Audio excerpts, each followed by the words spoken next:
He said it in the hallway. Just loud enough. Just soft enough. I don't know if it was meant for me to hear or not, but I heard it. She's just furniture now. Like I wasn't standing 3 feet away. I hadn't raised him on chicken broth and night terrors. It's like I hadn't handed him my life piece by piece until I had only routines and soft slippers left. He said it with the kind of dismissive breath people use when tossing junk mail. And then he laughed.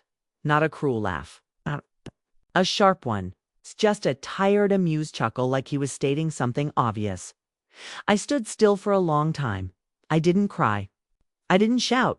I walked back into the guest room, the one they started calling mine when the nursery moved upstairs. I sat on the edge of the twin bed and looked at the framed photo on the dresser. I'm Mary Carson, 72. And that was the moment I knew. Subscribe. And tell me in the comments where you're watching from. Thanks. When I was 36, I held him against my chest during a blackout and whispered lullabies. I didn't know I remembered. I would walk in circles around the kitchen table at midnight, with him pressed against my shoulder just to keep him asleep. When I was 40, I took a second job to cover his school fees. I didn't tell him that the garden I loved so much had gone brown, not because I lost interest, but because I sold the car to make it work. The groceries started coming in smaller bags. When I was 52, I gave him the upstairs bedroom when he came back from college, heartbroken and quiet, carrying his life in 3 boxes and a duffel bag that still smelled like dorm walls. When I was 63, he moved his wife in. I made space. I made tea. I made room. At 69, I was still the one who noticed the baby monitor wasn't working. The one who walked the halls with her own flashlight when the power flickered. The one who made soup when his wife had that cough for 3 weeks straight. I thought it meant something. Every little thing I gave, I thought they saw it. I thought they felt it. But somewhere along the way, the line blurred. Between the meals and the calendars and the quiet cleaning, somewhere, I stopped being his mother and became something easier to ignore. Something decorative, like a plant that lives by the window, like furniture. I found the paperwork 2 days later. I wasn't looking for it. I was dusting the bookcase in. The study, the one no one ever really uses. I liked pretending the dust didn't mean anything, like the silence between us didn't either. But the folder was there, behind a row of cookbooks no one ever read. It had my name on the corner tab. Inside. A printed outline for financial restructuring. Selling the house. Shifting assets. My name mentioned like a liability, an expense. There was a section called long-term plans. It listed a care facility I'd never heard of. A line item for transport. A cost estimate. And a signature space. Beneath it, his initials were already filled in. I stood there holding the folder like it might turn into something else if I waited long enough. I didn't wait. I closed it, slid it back into its place, and walked out of the room. I didn't say anything that night. Not when we sat together at the dinner table, the baby banging a spoon beside us. Not when his wife reminded me to put the mail in the blue tray now. Not when he passed me the salt like I was still useful for something. Not even when he kissed my cheek before heading upstairs. My hands stayed in my lap. But something in me turned. Something final. It wasn't rage. It wasn't even sadness. It was clarity. I went to the guest room and pulled the small notebook I kept in the drawer. I had the title deed. It was still in my name. They'd never gotten around to changing it, too busy with renovations and Pinterest. Mood boards. The will was updated years ago, back when I thought he still saw me. But I had a copy. I knew what needed doing. The next morning, while they were out at a dentist appointment, I called the lawyer. I called the real estate agent. Called the bank. There are certain kinds of silence you learn to navigate. When you've been invisible for long enough, they don't notice the rustle of paper when they think you're just folding laundry. They don't see the folder disappear into your handbag when you're just rearranging the shelf. I took pictures of everything. I emailed myself copies. I printed new forms in town and used the library scanner. I made a new email address when they didn't know. And then I waited until I knew they were sleeping. The baby monitor had a low buzz. It's just enough static to cover the click of my suitcase wheels. I took only what I needed. The deed, the folder, my name. That was enough. They didn't know anything was wrong until noon. The house was quiet, but not unusual. They probably thought I went out for groceries, or maybe a walk. I was good at not being noticed. The baby was fussy that day. I heard about it later. By the time they called, the voicemail picked up. Hi, you've reached Mary. Leave a message. They left. 6. Then a text, where are you? Then another. We need to talk. By the third hour, they tried his cousin. Then my sister, but no one knew, because I didn't tell anyone. Not this time. There are certain kinds of freedom that only silence can give. They posted in a neighborhood group chat. I saw the screenshot. Has anyone seen my mother? Mother. Funny how that only comes out when you've lost something. Funny how fast you remember what to call someone when there's panic in your throat. The motel room was small. 1 key. Clean towels folded on the edge of the bed. A humming mini dash fridge. It was perfect. I didn't need much, just a name on a title. A new bank account. A quiet place to sleep. The house sold in 2 weeks. Cash offer. Young couple. They liked the hardwood floors. My name signed the sale. My signature released the funds. And when the money cleared, took a train further north, found a small rental by the sea. No stairs. A neighbor who brings over soup. The air smells like salt and old stories. I keep a small pot of basil on the windowsill. I take photos of the waves on days when the light turns them silver. No one knocks, and I don't wait for voices in the hallway anymore. He wrote to me once. A message, long, messy. Said he didn't mean it. Said things were said in stress. That they didn't think I'd really go. That they needed me. That the baby missed me. That they'd make room. Stared at the message until the screen dimmed. Then I turned the phone off. Some things don't need answering. Some absences speak for themselves. Let them echo. Let them learn. I'm not angry anymore. Just clean. There's a kind of peace that doesn't ask for permission. It just arrives in the way I wash my cup every morning. Thing the way the sun hits the curtain just right. Thing the way my name is mine again. I wrote it on the back of a seashell this morning. Set it on the windowsill next to the basil. Mary. Just Mary. Not furniture, not burden. Not long-term plan. And this time, I decide who gets to call me anything else. I wasn't always the woman who packed quietly and left while they slept. Once, it was the woman who stayed. I stayed when the phone calls went unanswered. I stayed when the plans were made without me. I stayed even when I started asking myself softly whether I was really wanted or just present. Before all of it, my life was ordinary in the way that feels full. The kind of ordinary people take for granted until it disappears. I had a rhythm. The days folded into each other gently. I knew which shelves creaked, which windows caught the sun first. I kept a jar of coins in the kitchen just in case my grandson ever wanted ice cream money on a whim. I was, for a long time, the anchor. Before my husband died, we had our little world. A modest house, nothing grand. We didn't go on cruises or post much about our life, but it was ours. We raised David there, watched him scuff his knees on the sidewalk, held his hand when the fever wouldn't break, waited up when he missed curfew, and tried not to smile when he lied badly about where he'd been.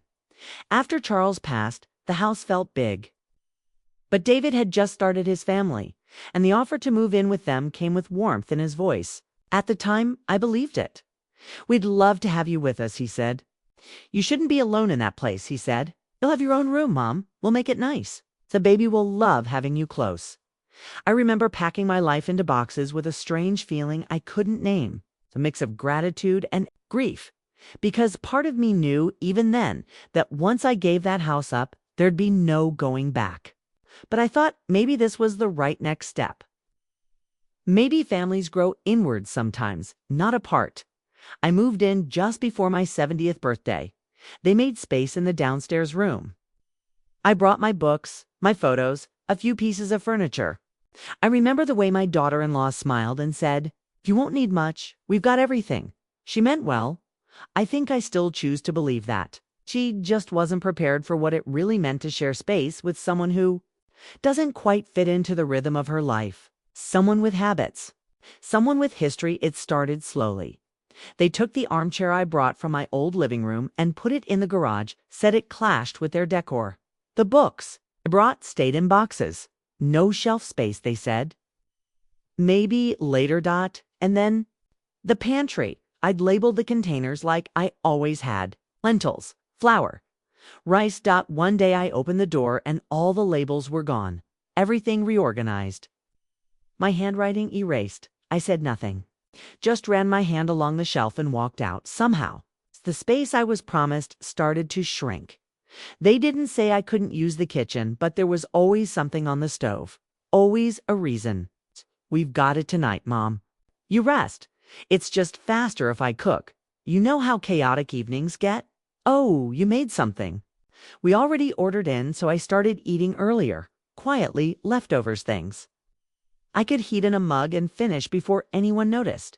I became a background figure in my own life. It's present, but invisible.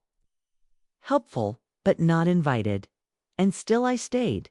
Because of the baby. Because I believed foolishly that this was just an adjustment. That eventually we'd settle into something gentler. I kept showing up. I folded laundry without being asked. I walked the baby around the neighborhood when they needed rest. I swept the kitchen floor after they left for work. No one noticed. Not really. The only time I was truly seen was when something went wrong. When the door was left unlocked, when the milk expired, when the baby cried for more than 10 minutes, then suddenly I was part of the conversation again. "Mom, you forgot the formula. Mom, did you not hear him crying?" "Mom, maybe it's time we talked about how much you're doing." That one stuck with me, not in the way they meant it to. They said it gently, over coffee.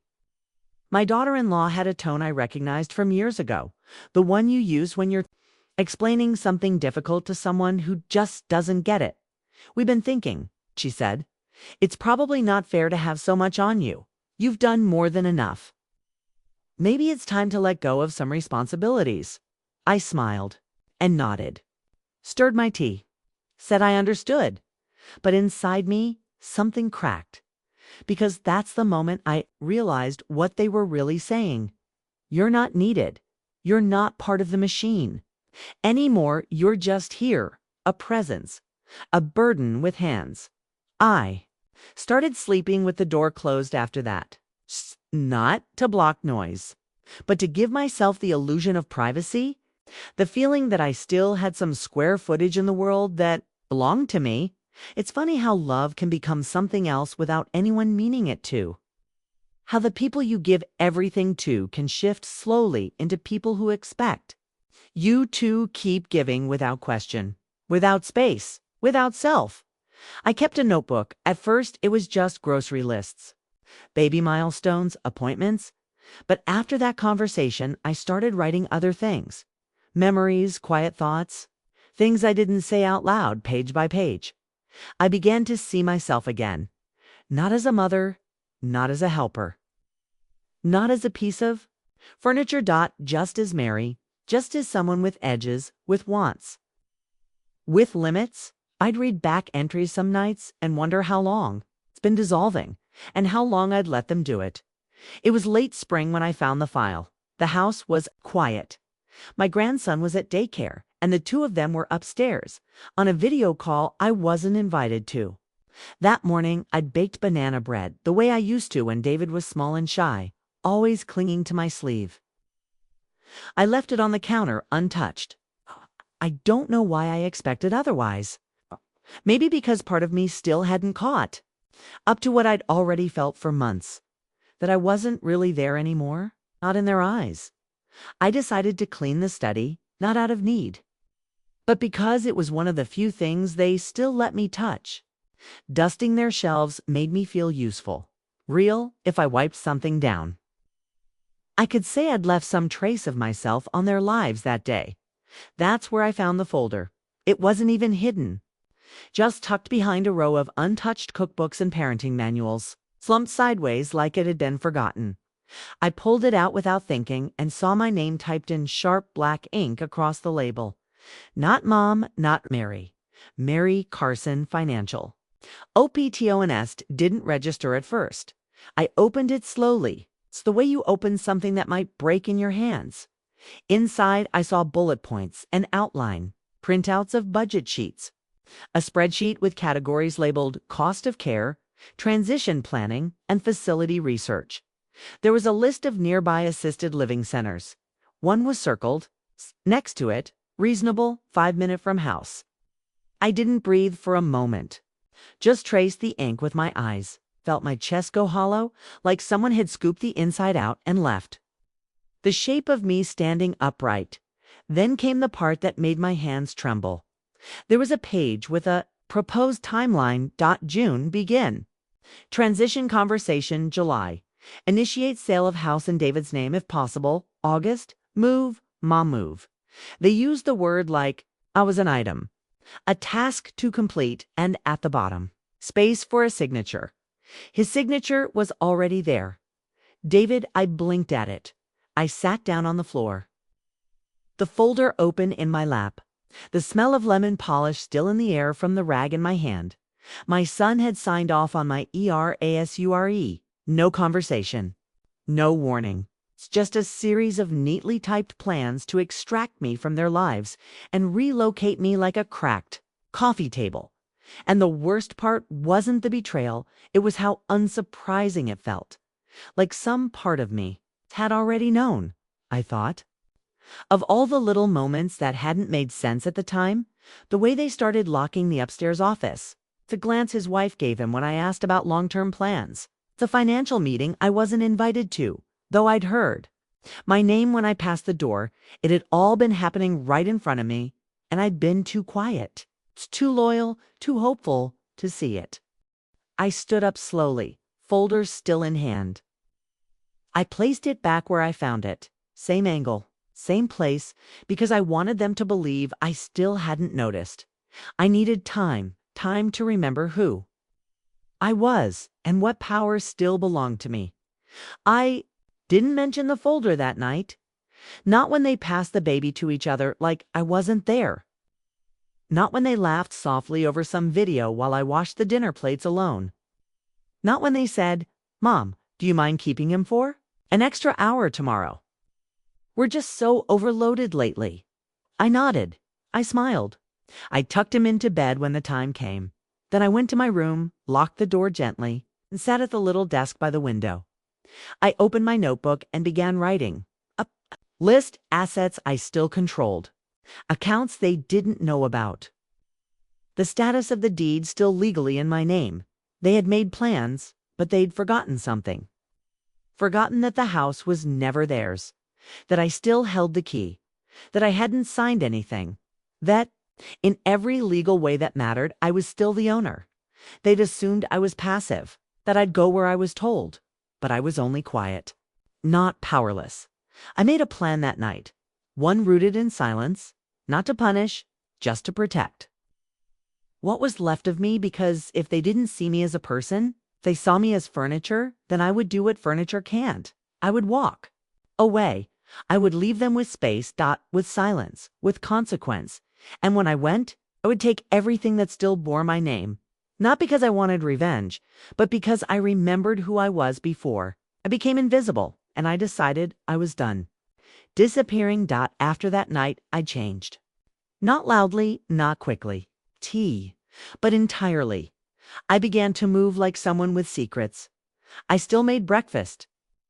I still folded baby blankets and swept the porch. I still smiled when they asked me to stay a little longer with the baby. But something inside me had shifted, a stillness that wasn't surrender but waiting. I took mental inventory every day. What I had access to, what needed to be copied, moved, protected. I made lists in the notebook I now kept tucked inside my pillowcase. It never left the room. One morning while they were both out dentist, I think I went upstairs. Their office was still locked, but the hallway closet wasn't. That's where I found the envelope marked Home Docs. I didn't take anything. I didn't need to. Photographed everything. The original title deed. My signature, no addendum, no transfer. Still mine. I took a picture of the insurance policy.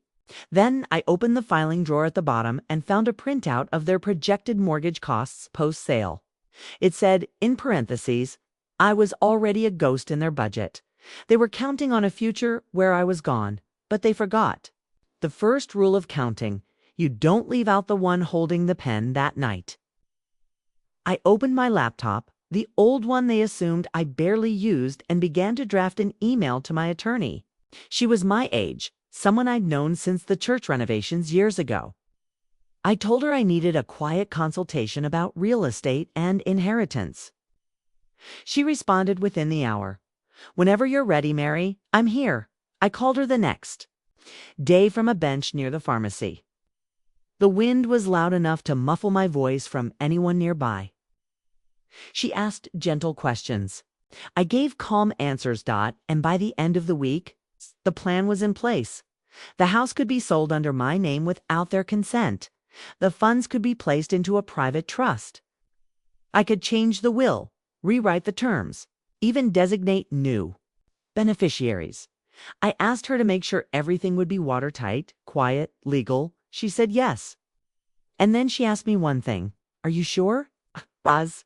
I'd never been more sure of anything. They called me furniture. I would show them I still had legs in the days that followed. I began packing, not everything, just the things that mattered. The photo of Charles and I from our 25th anniversary, the one they never bothered to hang, my journals. My grandmother's brooch, which had sat in a box under my bed for years because my daughter-in-law thought it looked old-fashioned. A handful of clothes, the legal papers, my birth certificate, the key to the safe deposit box I'd kept since the 80s. I made a list of passwords and emailed it to myself. Saved under a false subject line, recipe ideas. I opened a new bank account in a name only I knew. I rerouted my Social Security check. I set up a P.O. box 2 towns over, and still I smiled. I said, sure, I'll babysit tonight. Still, I washed dishes with my back to them, letting them believe everything was as it always had been. I learned to speak their language of assumption. They assumed I'd stay, that I'd go where I was told, that when the time came, I would pack my things into neat labeled boxes. And thank them for choosing such a nice facility with a window view. What they didn't know was that I already had a facility in mind, a place with a motel bed, clean sheets, and a door that locked from the inside. I booked it for the first week of June, 2 weeks before their planned conversation. The irony still makes me smile. The night before I left, I baked another banana bread. I wrapped it in foil, set it on the kitchen counter, and left a small note beneath it: enjoy, not goodbye, not I'm sorry, not even my name, just enjoy. Because by then I understood something. They didn't want a mother. They wanted a placeholder, a presence. It's a quiet, unpaid caregiver who didn't take up space or ask questions. I had become convenient. And convenience is always the first thing people resent when it stops being quiet. So, I packed my bag. I waited until midnight. I listened to the monitor's soft hum, then slipped out the side door with a file folder under my arm and the deed in my handbag. The train left at 4:12 a.m. The air was cool. The platform was quiet. No one followed. No one called. They didn't even know I was gone until noon. I imagine they looked around the house and finally noticed the silence. I had given them for free all those years. I imagine they called my name once or twice. Checked the driveway. Checked the room, I imagine. Didn't take them long to find the missing papers, or the empty drawer where the title used to sit, or the banana bread. Still warm by the time they pieced it together, I was already gone. Already checked into the motel, already sipping weak coffee from a styrofoam cup, with the first breath of real freedom I'd had in years. I slept 12 hours that night. Not from exhaustion, but from peace. The kind that only comes when no one expects you to be useful. In the morning, the first message came in at 12:42 p.m. Just 3 words. Where are you?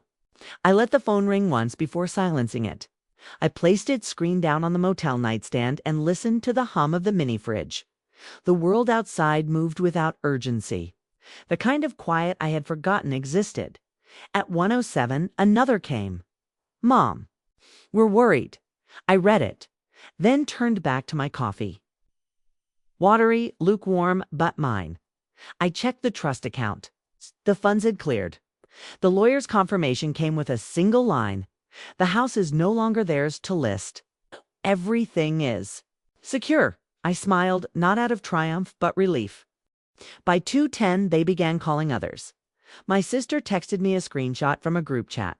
Has anyone heard from Mary? She's gone. She left a note. No explanation. We're panicking. She took documents. Think she's unwell. That word again? Unwell. They. Never used it when I went unnoticed for weeks at a time. Never worried about my well-being when I skipped meals or sat alone for hours. But now that I had moved on my own, I was suddenly unstable, concerning, out of character. They didn't understand that. Silence can be healing. That leaving quietly is sometimes the loudest thing a woman can do.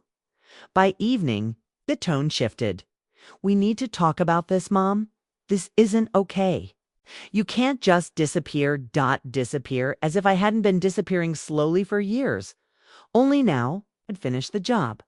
I didn't respond. Went for a walk along the side road behind the motel, watched the sun flatten itself gently across the pavement, and breathed in air that hadn't passed through their approval by the next morning. The real unraveling began. I received a frantic voicemail. His voice strained and breathless. Mom, the realtor said the house title isn't ours. What's going on? Did you sell it? You can't do that. You didn't tell us anything. Please call me. This is serious. They called it serious. When they realized I had rights, when I had boundaries, when I made choices without needing their input. And still, I said nothing. That silence, it filled the space they used to crowd. By noon, his wife messaged me directly. That was rare. Mary, we need to discuss the documents you took. This affects the whole family. The baby, the mortgage. Everything is unstable right now. Unstable. The word they always used to describe what they were feeling, not what they had caused. I remembered how she once told her friend over speakerphone that she felt cluttered by my presence in the house. I had uncluttered myself, and now they were stumbling through the space I left behind. They posted in a neighborhood group forum. That evening, my mother is missing. If anyone sees her, please reach out. We're very concerned, my sister called, her voice tight with curiosity disguised as concern. Mary, what's happening? They say you left in the night? They're upset, really shaken things up. I told her I was safe, that I needed space, that I was exactly where I chose to be. She didn't know what to say. I think she had forgotten I was someone who could choose anything. She said, they're saying you blindsided them, that you were ... methodical. I almost laughed. Methodical, that was the closest thing to respect I'd heard in months. Let them call it dramatic. Let them call it calculated. Let them call it whatever helps them sleep. I called it liberation. They tried everything that week. Voicemails, emails, even a Facebook post with an old picture of me smiling in their backyard. They wanted the neighbors to believe I was confused, fragile, possibly having an episode, but I was sharper than I had ever been. For the first time, I wasn't reacting. I was deciding. I checked the local paper. The house had gone to a young couple with no children and a cat named Pluto. The woman wore red glasses in the listing photo. She looked kind. I wrote them a short letter, wishing you warmth and peace in this home. May you be seen. May you be heard. No return address. Just that one wish. It felt good to bless a space I once loved before it turned into something that erased me. I spent the next few days reading, walking, cooking simple meals on the CI. Motel kitchenette. Nothing fancy. Just enough to feel fed, not consumed. I started keeping a new journal, not of what I had lost, but what I noticed. Day 1 woke to quiet. No footsteps overhead. No urgent knocking. It's just the soft sound of birds I didn't recognize. Day 3 made coffee. Didn't need to label it. Didn't need to hide it. Day 5 slept past 7. No one needed me. And for once, that felt like grace. It didn't take long to feel whole again. Not because everything was perfect, but because nothing required me to shrink anymore. I let them send their texts, let them spin their stories, let them panic in. The vacuum I left behind, I didn't need to explain myself to people who only noticed me when I was gone. They had their version, had mine. But mine was quiet, steady, free, and for the first time in years, I wasn't watching the door, waiting. To be called for, I was watching the sky, and it didn't need anything from me. The motel was never meant to be permanent. But for a while, it was exactly what I needed, a place where no one knocked unless I'd asked them to, where I could listen to my thoughts without interruption. I stayed for 17 days. By day 5, I stopped checking the phone altogether. By day 10, I stopped wondering what they were saying about me. And by day 17, I realized I hadn't spoken a full sentence to anyone in 3 days. And I didn't feel lonely, just unburdened. Still, I knew I needed more than a place to sleep.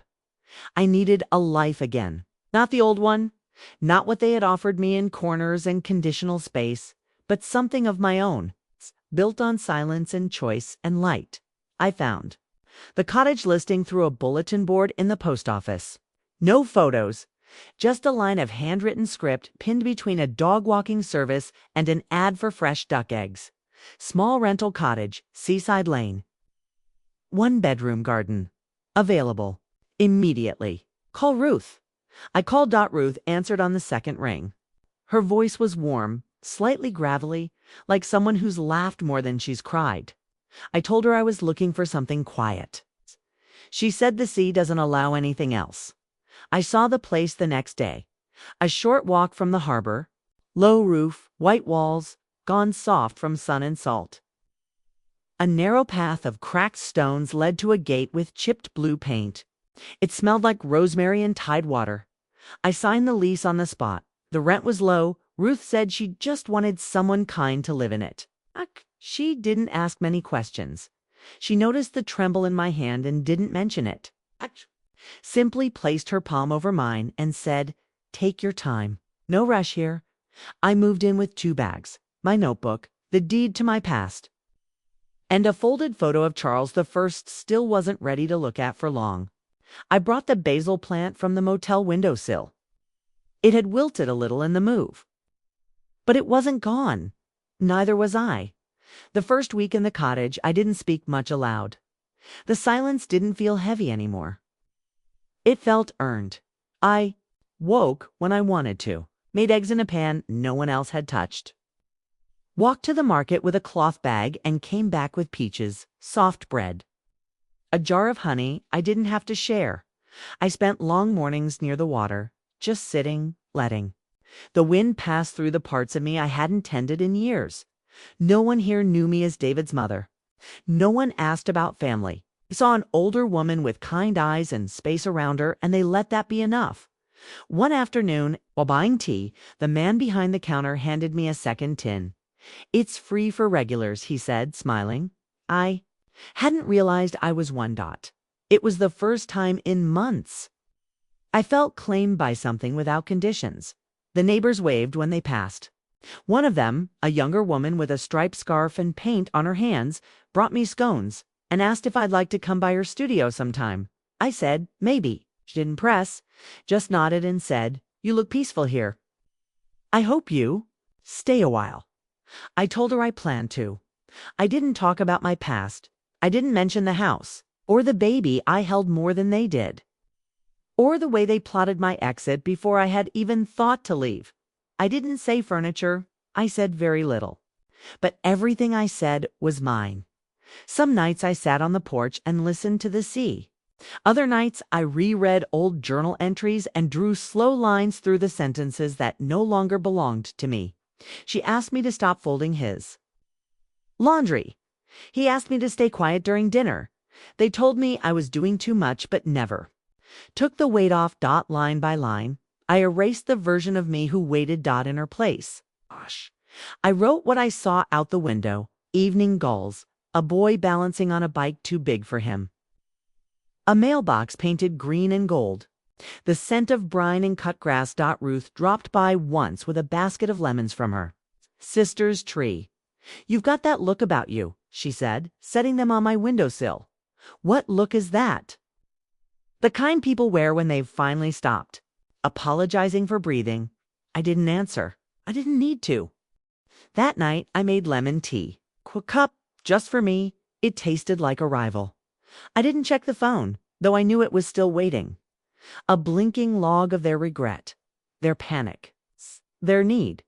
They had sent a dozen more messages, all with variations of the same question. Why did you do this? They wanted an answer.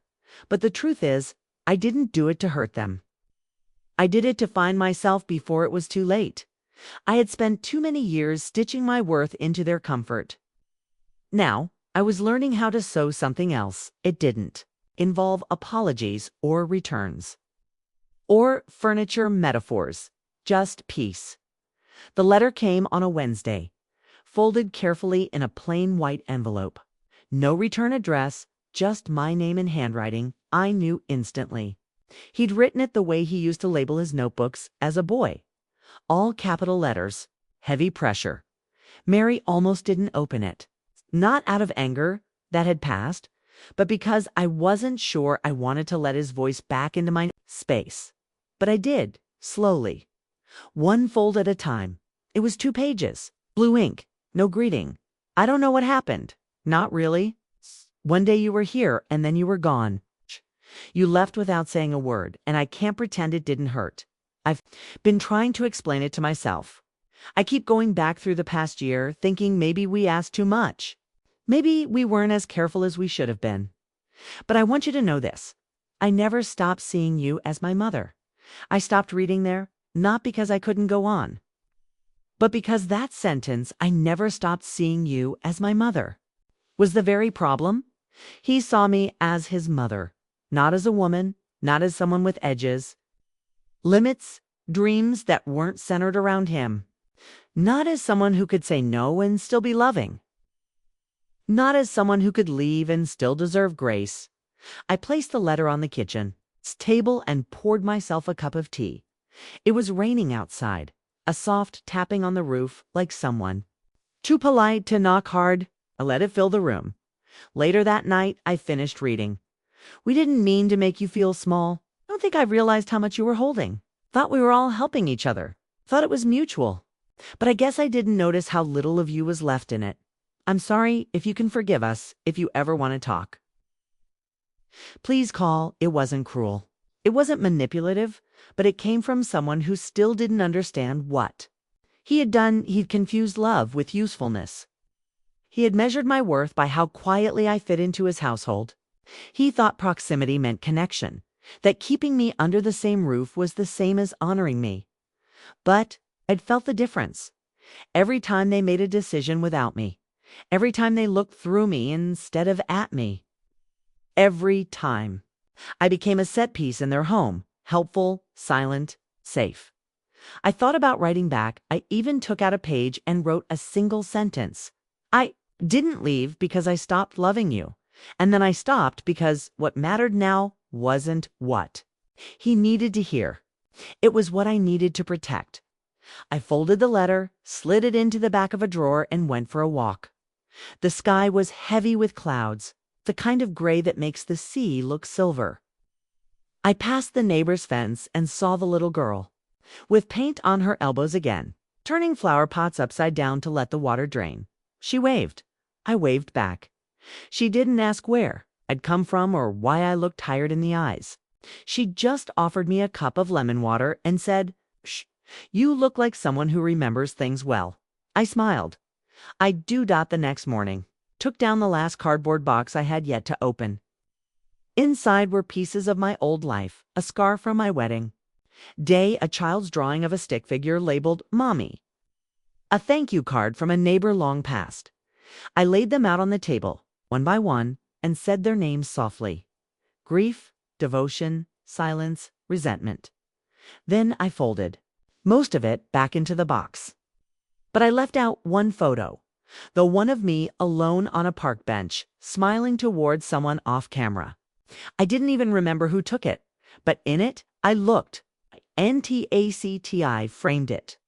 Put it on the shelf above the kettle. That afternoon, I received a text from a number I didn't recognize at first. It was from his wife.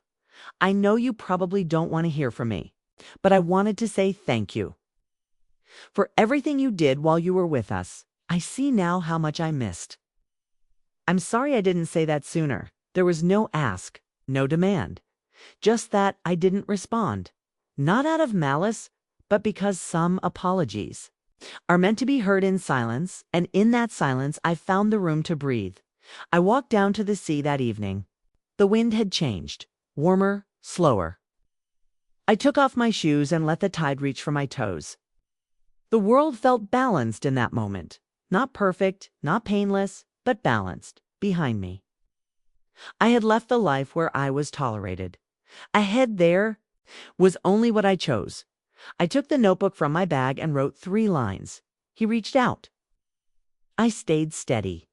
The tide came in and did not ask who I used to be. He came to find me in early August. I was planting lavender in the front corner of the garden. The soil was hard and dry, but it gave way eventually, like most things do when met with patience. I heard his car before I saw him, too loud for the quiet lane, tires crunching gravel like they didn't belong.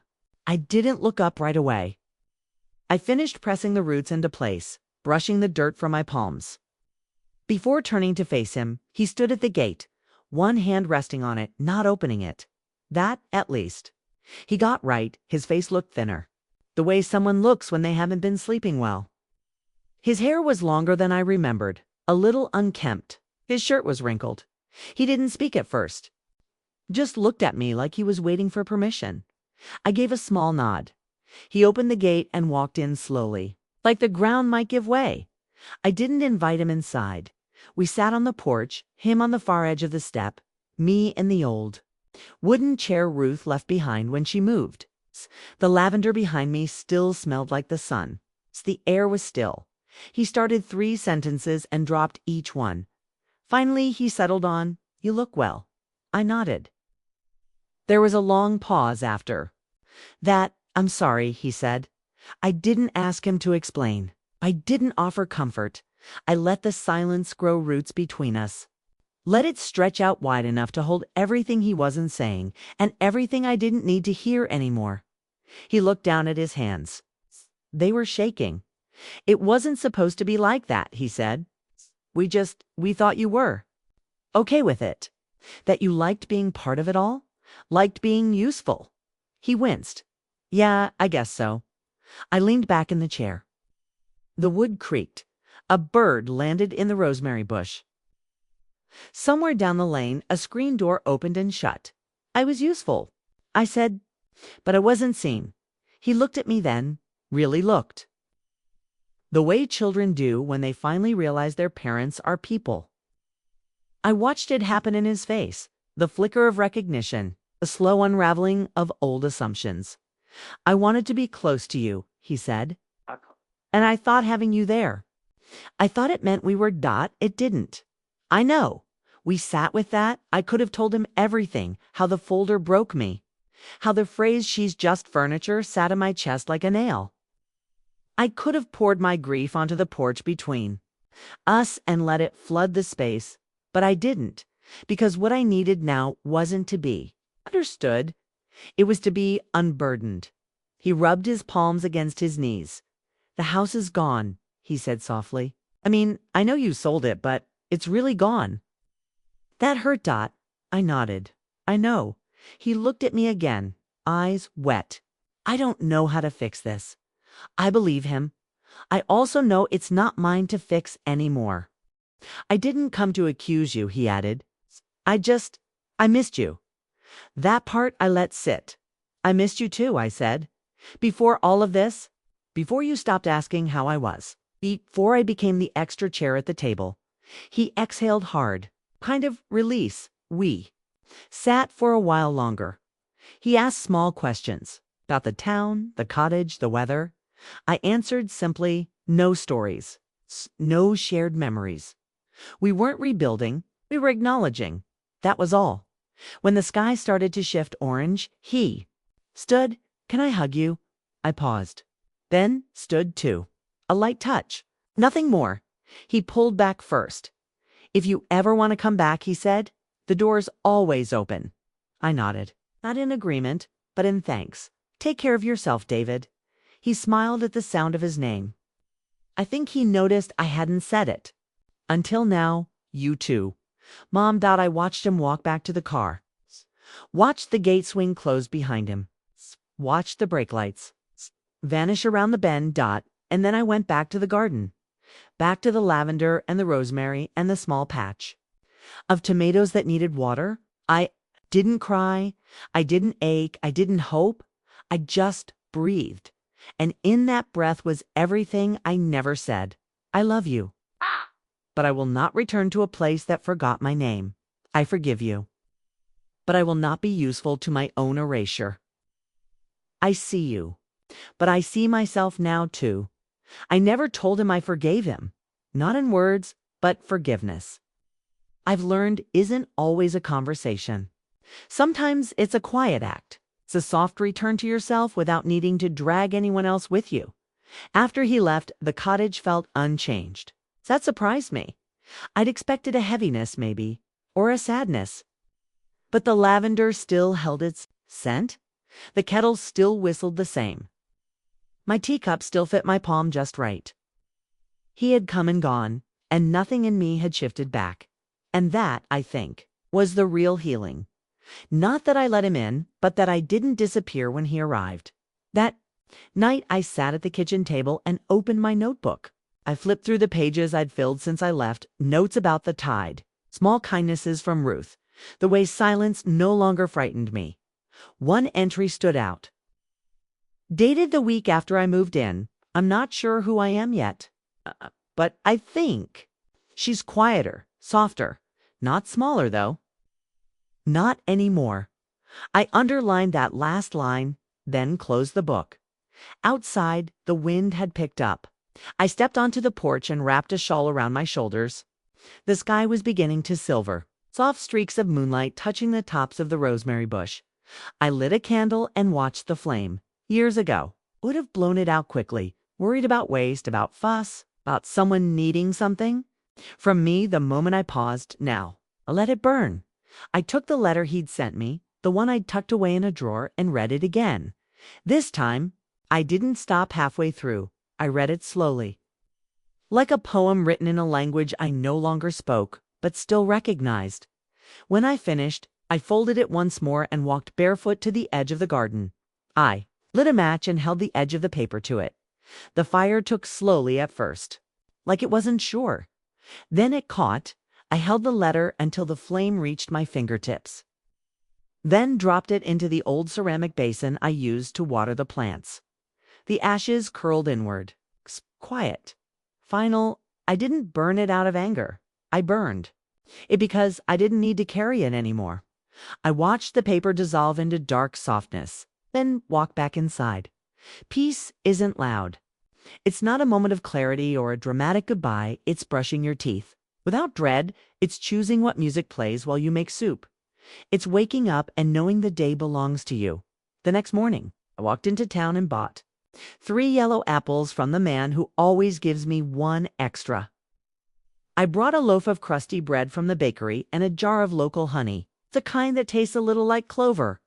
I carried them home in my cloth bag, humming an old tune I hadn't heard in years.